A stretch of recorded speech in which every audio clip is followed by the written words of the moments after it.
Et si je vous disais que le Vatican connaît l'existence du Bigfoot depuis des siècles, mais que depuis 500 ans, on nous a trompés pour détourner notre attention? Et comme vous allez le voir, le Vatican est loin d'être le seul. Depuis une centaine d'années, nous poursuivons cette ombre avec des moulages en plâtre et des caméras de chasse. Nous avons traité le Bigfoot comme une histoire de fantômes. Nous nous moquons des témoins. Nous ridiculisons les preuves parce qu'elles sont granuleuses, floues, ou simplement parce que ce n'est qu'une histoire racontée autour d'un feu de camp. Nous exigeons des preuves. Nous disons: montrez-moi les preuves. Montrez-moi le corps. Montrez-moi une vidéo claire. Montrez-moi quelque chose que je ne peux pas nier. Vraiment, ces questions sont légitimes et ont toutes des réponses solides. Mais si, fondamentalement, le problème ne venait pas des preuves? Et si le problème venait de l'endroit où nous avons cherché? Nous cherchons des preuves de Sasquatch dans la boue. Nous le cherchons dans les images floues prises par des caméras qui tremblent. Et d'ailleurs, ces approches ne sont pas sans mérite. Mais si la preuve la plus claire de l'histoire n'était pas cachée quelque part dans la caméra de chasse d'un chasseur? Et si cela n'avait pas été caché uniquement dans les bois depuis le début? Mais n'avons-nous pas besoin de la science moderne, me direz-vous, pour avoir une chance de confirmer l'existence de ces êtres? Peut-être pas. Et si je vous disais que la documentation anatomique la plus détaillée du Sasquatch ne se cache pas dans un vieux dossier de police poussiéreux dans l'État de Washington?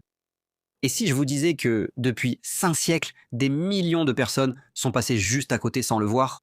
Ils l'ont regardé droit dans les yeux. Ils ont même payé leur billet pour le voir, puis sont repartis sans se rendre compte de ce qu'ils avaient devant eux. Et si la vérité sur le Bigfoot se cachait à la vue de tous, dans une peinture vieille de plusieurs siècles, sur le plafond de l'une des plus anciennes institutions encore en activité sur Terre?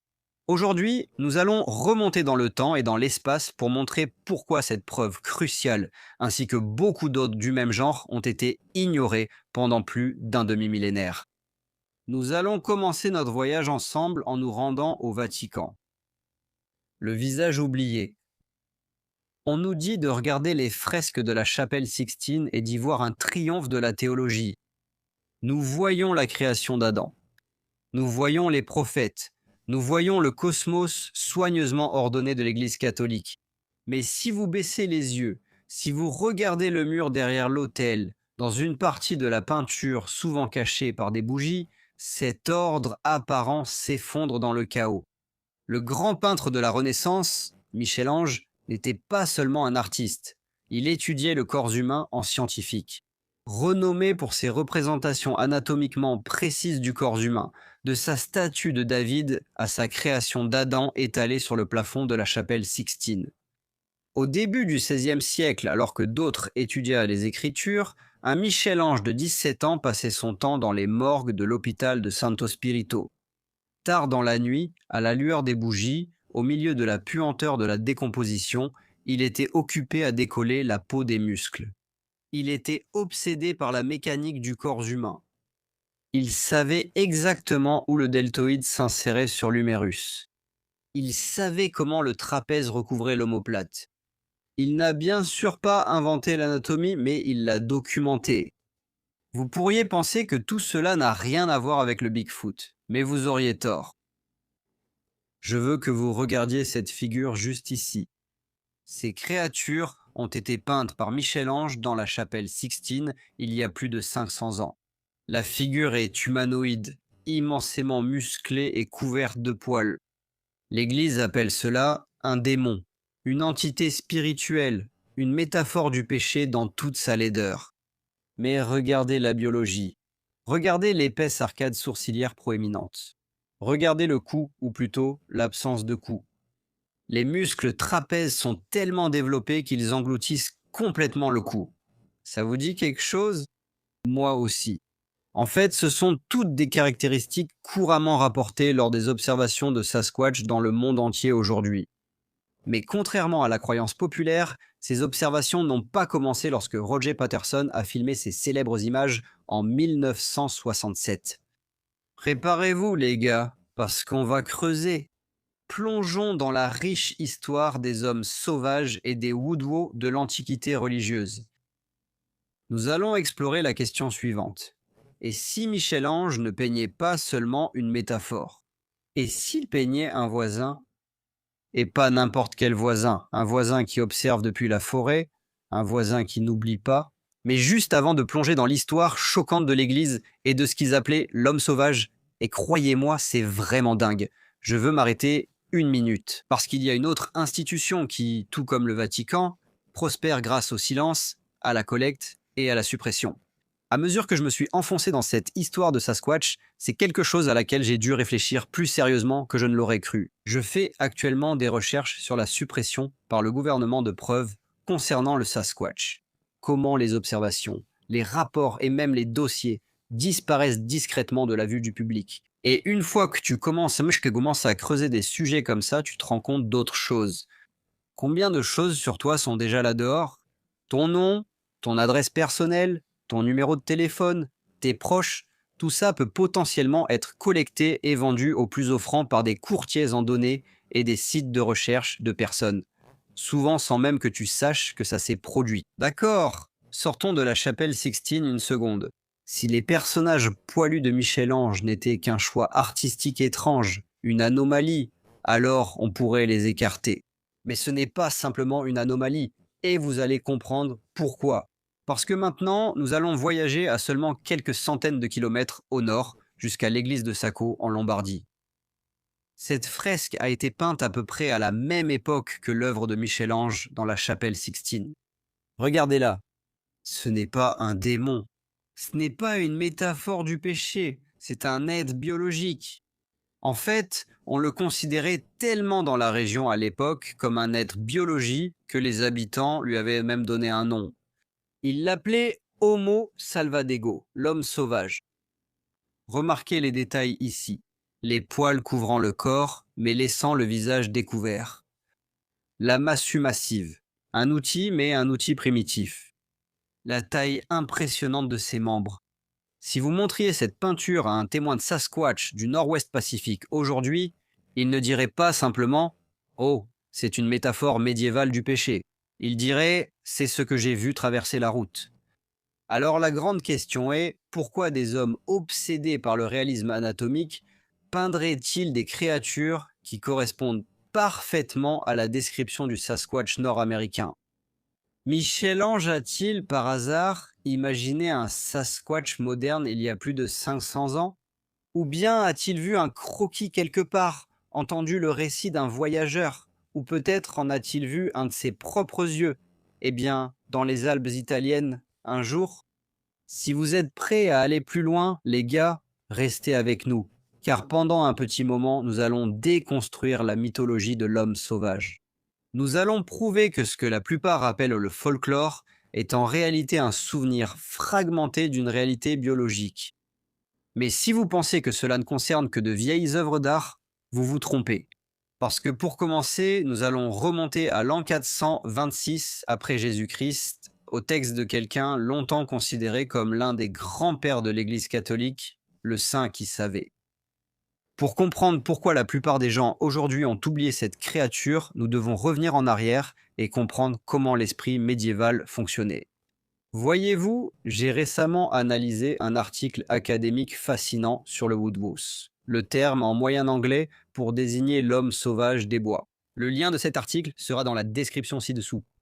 L'article soutient que le Woodwose n'était pas seulement un symbole de sauvagerie biologique. C'était en fait une énigme biologique que les érudits de l'époque ne pouvaient pas résoudre.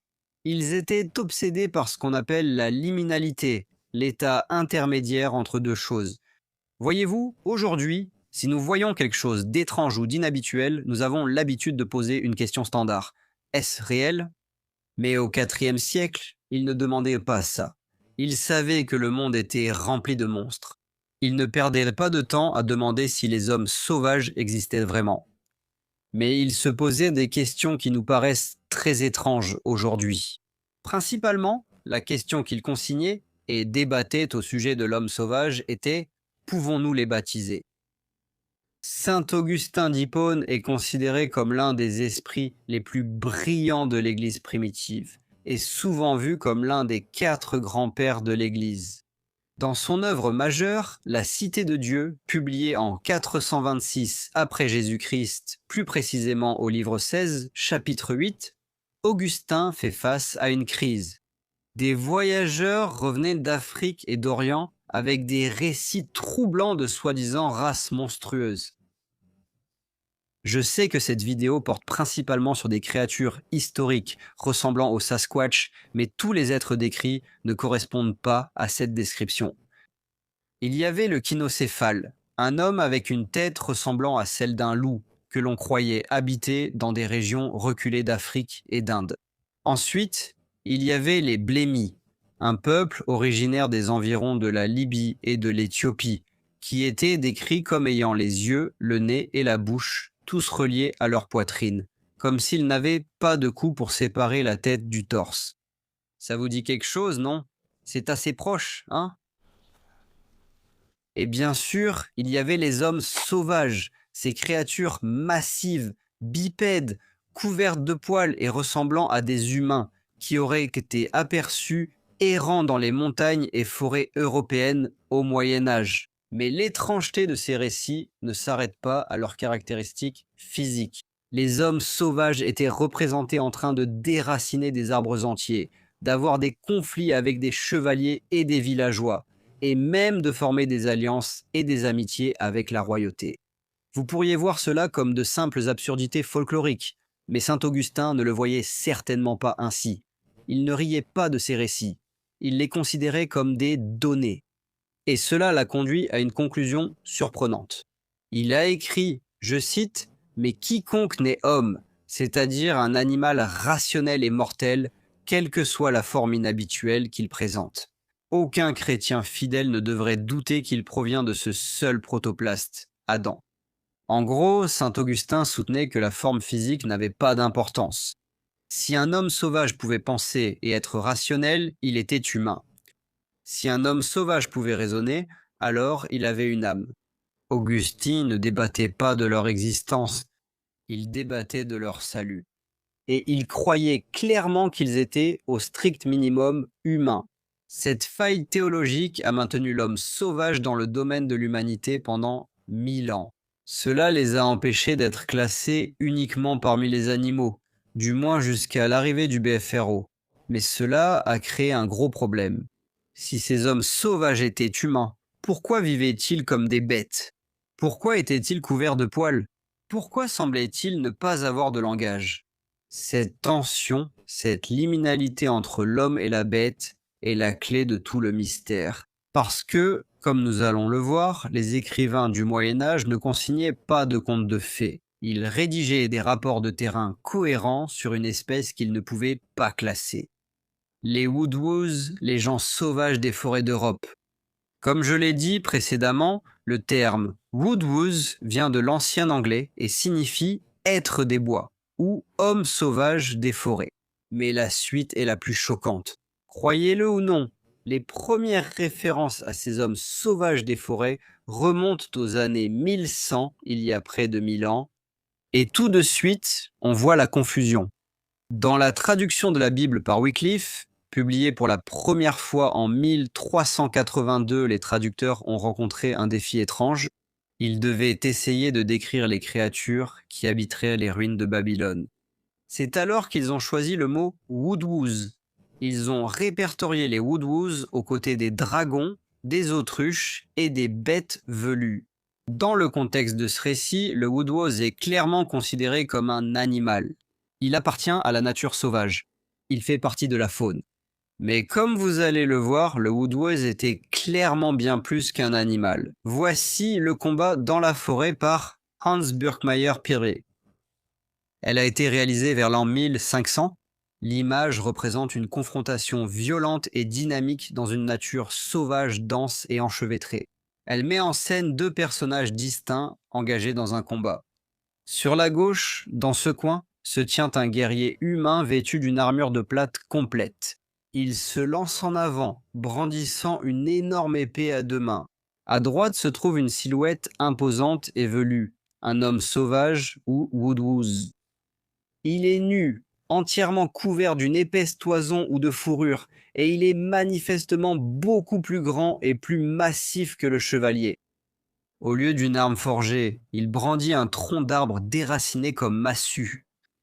Ce qui est vraiment intéressant ici, c'est que l'artiste n'a pas dessiné de dragon. Il n'a pas non plus dessiné de chimère ou de démon ailé. Il a dessiné un hominidé bipède, couvert de poils et brandissant une arme de fortune, un arbre déraciné. Cela ressemble moins à de la mythologie et, honnêtement, plus à une réalité biologique terrifiante. Certains d'entre vous, les sceptiques, pensent sûrement que je dis des bêtises et que tout cela n'est que des contes de fées. Mais si c'était purement symbolique, pourquoi retrouve-t-on une morphologie aussi cohérente? Des Woodwose de l'Europe médiévale au Sasquatch du nord-ouest du Pacifique, en passant par le Yowie d'Australie et le Yéti de l'Himalaya, les détails restent étrangement précis et cohérents. Peu importe où vous allez sur la planète, ou à quelle époque. La force impressionnante du haut du corps, la pilosité totale, la taille gigantesque. Vous voyez, les métaphores changent pour s'adapter à la culture. Elles évoluent avec un mouvement politique ou religieux donné. Mais l'homme sauvage, lui, il reste le même. C'est une constante. Et quand quelque chose refuse de changer après des milliers d'années de récits humains, nous devons nous poser la question inconfortable. Est-ce qu'on préserve un mythe ici? Ou est-ce qu'on se souvient d'une espèce? Maintenant, si vous me demandez, tout ce que je vous ai montré jusqu'à présent est déjà assez stupéfiant, mais les témoignages cohérents de l'histoire ne s'arrêtent pas là. Revenez avec moi quelques décennies en arrière, jusqu'en 1483. Regardons de près ensemble les fables d'Ésope de William Caxton. Parmi les fables, il raconte l'histoire d'un satyre, un homme sauvage qui rencontre un pèlerin perdu dans la neige. Mais l'homme sauvage ne mange pas l'homme. Il l'invite dans sa caverne et lui offre à manger. Finalement, cette créature chasse l'homme après un malentendu. Un malentendu qui démontre la capacité de la créature à reconnaître l'hypocrisie. Ce n'était pas un accident. Arrêtez-vous un instant et réfléchissez à cela. En 1483, les gens attribuaient un raisonnement moral à ces créatures. Saint Augustin aurait dit de l'être dans l'histoire. Cette créature a une âme. Cependant, cela ne s'arrête pas là non plus. Il existe de nombreux autres exemples de ces êtres mentionnés par des personnes dans l'Antiquité et reconnus comme des créatures réelles. Nous avons même une représentation d'Alexandre le Grand brûlant vif un grand homme sauvage et velu, un Woodwose, lors d'une exécution publique. L'image est saisissante. On voit Alexandre le Grand royal et impassible. Et puis, il y a cette autre figure, nue, velue, entourée de flammes. C'est brutal, c'est direct, et honnêtement, pour un spectateur moderne, c'est complètement inattendu. Les historiens de l'art distingués, avec des lettres après leur nom, diront que cela représente l'humanité triomphant de la sauvagerie de la nature, l'intellect conquérant l'instinct primaire. Ils vous diront que cela symbolise l'apport de la culture grecque par Alexandre à l'Orient barbare. Mais regardons à nouveau l'image, et cette fois essayons d'oublier le symbolisme un instant. Et si ce n'était pas une métaphore? Et si c'était un rapport de terrain? Vous voyez, l'armée d'Alexandre n'a pas simplement traversé des territoires laissés en blanc sur les cartes. Ils se sont aventurés dans des territoires totalement inconnus du monde méditerranéen. Ils étaient au cœur de l'Asie, au cœur de l'Hindoukouch. Qui peut dire qu'ils n'ont pas trouvé autre chose? Réfléchis-y. Tu es Alexandre. Tu essaies de maintenir l'ordre dans ton armée qui s'étend sur des milliers de kilomètres de terrain hostile inconnu. Soudainement, tes éclaireurs commencent à disparaître. Tu entends d'étranges cris venant des crêtes la nuit. Ensuite, tes hommes parviennent à en capturer un grand hominidé bipède et poilu qui se bat avec une force inhumaine et ne semble parler aucune langue connue. C'est compréhensible, cela terrifie tes troupes et cela mine ton autorité en tant que maître du monde connu. Alors que fais-tu? Tu ne le mets pas dans un zoo. Tu ne lui apprends pas le grec. Tu en fais un exemple. Tu l'exécutes de la manière la plus publique et destructrice possible. Le feu. pour montrer à ton armée que rien, pas même les monstres aux confins du monde, n'échappe à ton autorité.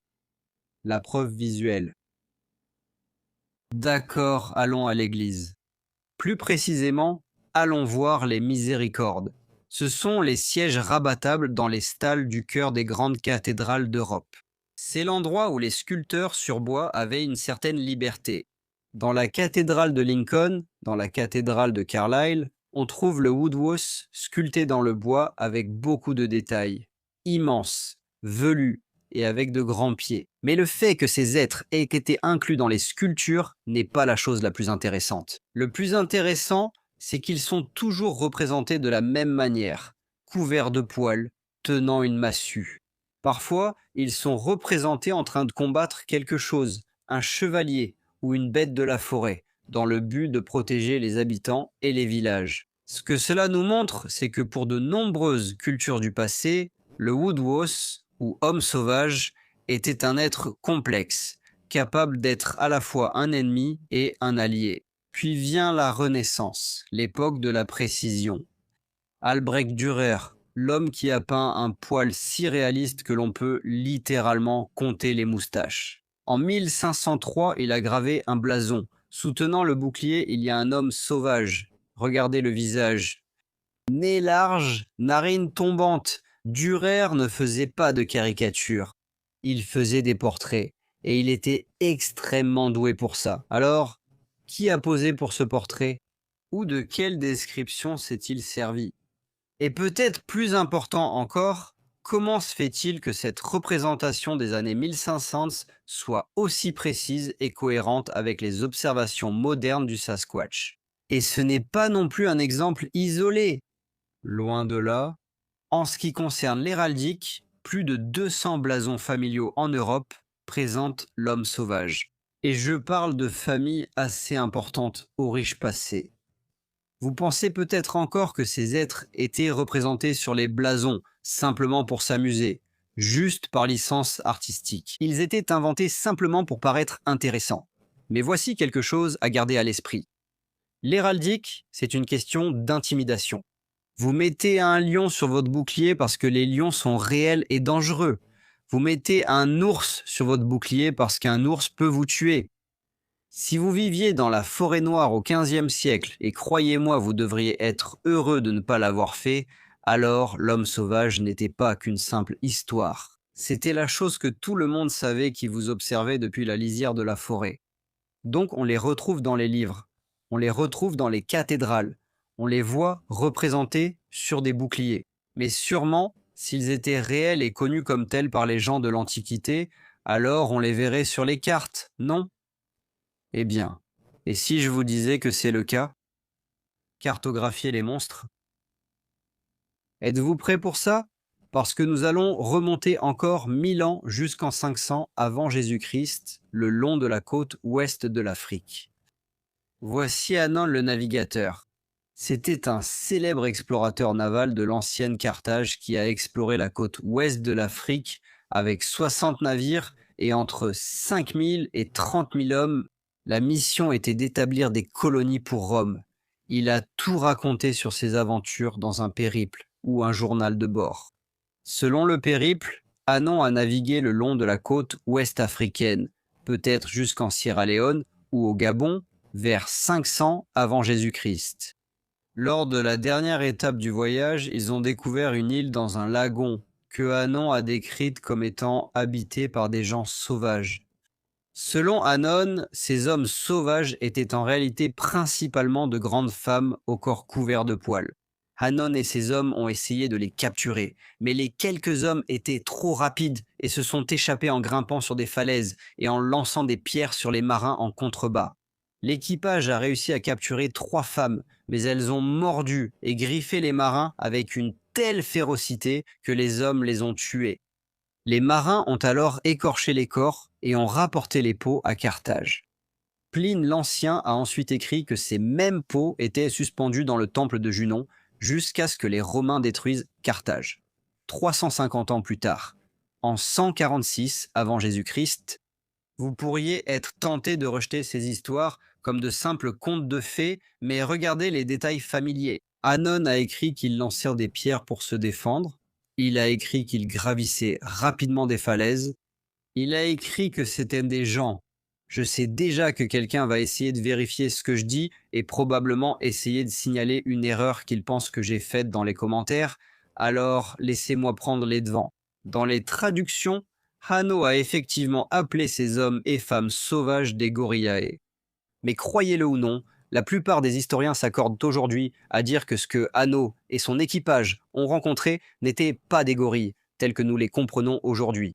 En réalité, il s'agissait de personnes sauvages, grandes et velues, tellement fortes qu'un commandant de la marine romaine avec 60 navires sous ses ordres et tous ses hommes n'a pas pu maîtriser 3 femmes sans risquer leur vie. Réfléchissez-y un instant. Des soldats romains avec la technologie romaine et des armes romaines, des outils et des tactiques romains. Ils n'ont pas pu maîtriser 3 femmes. Le genre d'humiliation que ces hommes subiraient à cause d'une telle histoire ne me semble pas être quelque chose que Hanno consignerait probablement, si ce n'était que de la fiction. Pourquoi le ferait-il? À moins, bien sûr, que ce ne soit un récit fidèle de ce qui s'est réellement passé. Un sceptique dirait, à l'époque, ils voyaient tout comme des monstres sans savoir ce qu'ils regardaient. Et franchement, c'est en quelque sorte un commentaire juste. Mais si c'est vrai dans ce cas, alors expliquez ce qui va suivre. Avançons de plus de 2000 ans jusqu'au milieu du 19e siècle, lorsque l'explorateur David Thompson cartographiait le nord-ouest américain. Thompson était un homme de science, un arpenteur. Il explore ce pays vierge lorsqu'il découvre des traces dans les rocheuses. Explorateur sérieux et scientifique, il ne se contente pas de balayer cela d'un revers de main en disant « Oh, juste de grosses empreintes ». Il mesure l'une des empreintes, 14 pouces de long sur 8 de large. Il remarque que les marques de griffes sont courtes, ce qui ne correspond pas à celles d'un ours. Il va jusqu'à calculer le poids nécessaire pour faire une telle empreinte. David Thompson a cartographié la moitié du continent. S'il dit qu'il a vu une trace qui n'appartenait ni à un ours ni à un humain, pourquoi supposerions-nous qu'il avait tort? Même Carl von Linné, le père de la taxonomie moderne, l'homme qui a inventé notre façon de nommer les animaux, a inclus Homo ferris, ou homme sauvage, et Homo troglodytis, ou homme des cavernes, dans sa classification des primates. Maintenant, juste en passant, il existe de nombreuses preuves solides que les êtres que nous appelons Sasquatch sont bien plus que de simples primates non classifiés. Mais j'en ai déjà parlé dans d'autres vidéos, et ce n'est pas vraiment le sujet de celle-ci. Le fait est que de grands hommes de science, comme Linné, ne pensaient pas que ces êtres étaient des mythes. Ils pensaient qu'il s'agissait d'une espèce que nous n'avions pas encore capturée. Donc, nous avons les artistes, nous avons les prêtres, les cartographes, les explorateurs, les biologistes. Il y a des centaines, voire des milliers d'années, ils disaient tous la même chose. Ces êtres sont réels. Ils ne peignaient pas, ne dessinaient pas et n'écrivaient pas sur la mythologie. Ils rendaient compte de la réalité. Logiciel culturel. Mais ces vérités bizarres et troublantes ne s'arrêtent pas à l'Antiquité, car la prochaine étape de ce voyage nous amène au travail de Diana Walsh Pasulka. C'est une écrivaine et professeure d'études religieuses à l'Université de Caroline du Nord, à Wilmington. Et cette femme, c'est du sérieux les gars. Elle a obtenu un accès spécial aux archives du Vatican et elle a trouvé de nombreux récits historiques d'événements paranormaux, comme des orbes et d'autres phénomènes. Elle fait le lien entre ces récits et les expériences modernes d'OVNI, suggérant que certains miracles traditionnels pourraient en fait être des rencontres contemporaines avec des ovnis, ce qui remet en question la vision plus traditionnelle et établie de l'Église. Dans son livre American Cosmic, elle étudie le phénomène ovni à travers le prisme de l'antiquité religieuse. Elle procède ainsi en examinant des peintures, des fresques, en lisant des journaux et des documents provenant de différentes époques de l'histoire. Son argument principal est que le phénomène lui-même reste constant, mais que notre interprétation évolue au fil du temps, en fonction de notre culture. Elle appelle cela un logiciel culturel. Par exemple, si vous utilisez le logiciel médiéval, une lumière inexpliquée dans le ciel est un ange. Une créature insaisissable, grande, poilue et ressemblant à un homme dans les bois est un homme sauvage. Si vous utilisez le logiciel moderne, une lumière dans le ciel est probablement un ovni. Et une grande créature insaisissable, bipède et poilue est un Sasquatch. Vous voyez, nous n'avons pas arrêté de voir ces choses. Nous avons juste changé le nom du fichier. Les Woodwos n'ont pas disparu. Nous avons juste perdu la capacité de lire la carte. Mais ce voyage n'est pas encore tout à fait terminé, car il y a un dernier endroit où nous devons regarder. La plus ancienne bibliothèque de toutes. Parce que si tu trouves que les Woodwos font peur, attends d'entendre d'où, selon les textes anciens, ils viendraient. Les poilus. La plus ancienne histoire écrite que nous ayons sur Terre est l'épopée de Gilgamesh, datant de 2100 avant Jésus-Christ. Elle raconte l'histoire d'un roi Gilgamesh et de son double sauvage Enkidu. Enkidu est formé à partir d'argile. Il est couvert de poils. Il vit avec les gazelles. Il brise les pièges des chasseurs. Il est l'archétype de l'homme sauvage. Remarquez la dynamique ici. L'homme civilisé contre l'homme sauvage. Ils se battent. Ils luttent. Puis ils deviennent frères. Tu vois, ce n'est pas une histoire de conquête. C'est une histoire de parenté. Enkidu n'est pas un monstre. Il est l'autre moitié de l'humanité. Ensuite, portons notre attention sur la Bible, l'Ancien Testament, plus précisément Isaïe 13, 21, la prophétie de la destruction de Babylone. Le verset dit « Mais les bêtes sauvages du désert y reposeront, les hiboux y habiteront, et les satyres y danseront. » La Bible du roi Jacques, que beaucoup de chrétiens considèrent encore aujourd'hui comme la traduction la plus fidèle, traduit cela par satyre. Mais le mot hébreu est en réalité seirim, ce qui signifie littéralement les êtres velus. C'est le pluriel du mot saïr, le même mot utilisé pour décrire Ésaü dans le livre de la Genèse, qui est né, je cite, roux et velu comme un vêtement. Maintenant, je suis moi-même chrétien, et donc je prends la Bible très au sérieux, et il y a des raisons logiques et archéologiques solides de le faire, soit dit en passant.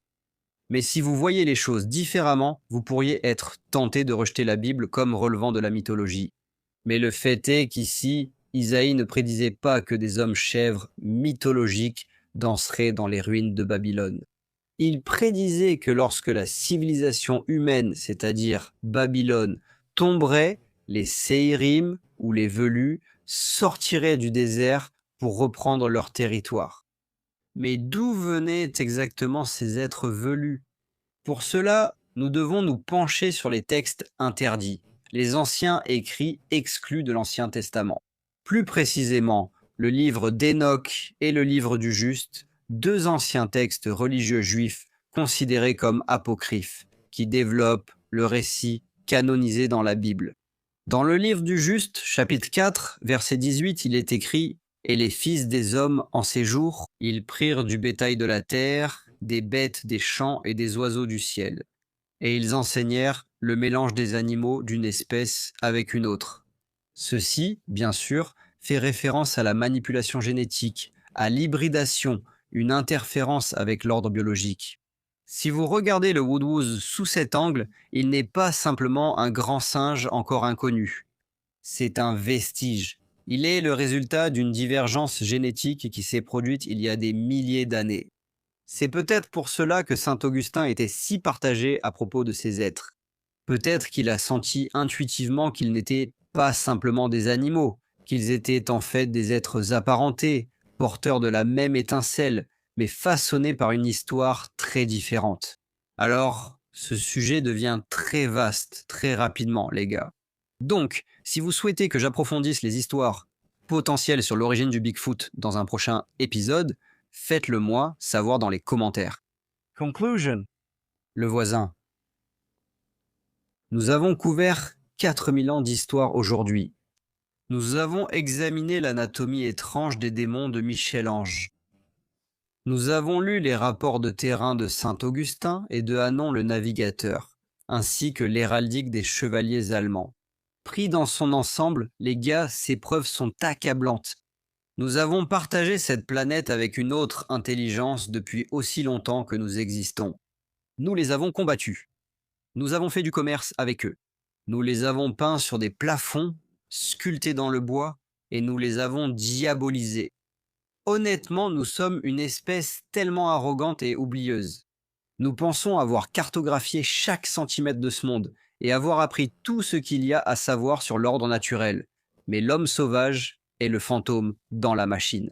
C'est l'anomalie gênante qui ne cesse de réapparaître, prouvant que nous ne savons pas autant que nous le pensons.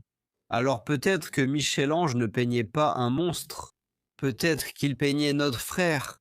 Peut-être qu'il savait, grâce aux traditions orales de l'Église ou aux histoires de l'homme sauvage des Alpes, que nous n'étions pas les seuls bipèdes intelligents sur cette planète. Quand on le voit de cette façon, le côté mystérieux ou les aspects paranormaux du phénomène Bigfoot commencent à avoir beaucoup plus de sens. Si ces êtres sont vraiment ici depuis 4000 ans, et les preuves indiquent certainement que cela fait au moins aussi longtemps, s'ils étaient les veilleurs d'Enoch, s'ils étaient les Enkidu face à notre Gilgamesh, alors ce ne sont pas simplement des animaux, les gars. Ils sont tout autre chose, quelque chose d'ancien et probablement bien plus intelligent que nous, quelque chose qui sait comment se cacher de nous, parce qu'il se cache de nous depuis que les murs de Babylone ont été construits. Nous, moi y compris, passons tellement de temps à essayer de prouver que Sasquatch existe.